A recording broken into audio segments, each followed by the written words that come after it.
وبعدين هرسم بقى، سواء برسم بالماركة او بقلم. انا هنا برسم بالقلم عشان عارفه ان القماشه دي مش هتطبع، لكن لو هي قماشه هتطبع زي الستان وكده والحبر هيبهدلها، يبقى انا المفروض طبعا ان انا استخدم ايه، الماركة بس. وهروح رسم دوران، هوصل ال3 نقط ببعضيهم على شكل ايه، دوران. بصوا خدت بالك بقى، يبقى هنا كده تحت 2 سم فوق، 2 سم تحت، 2 سم. خلاص اهو. بسم الله.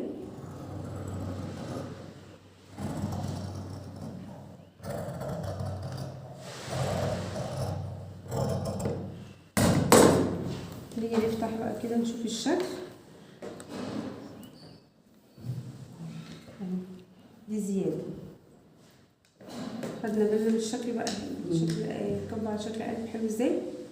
خلاص بس.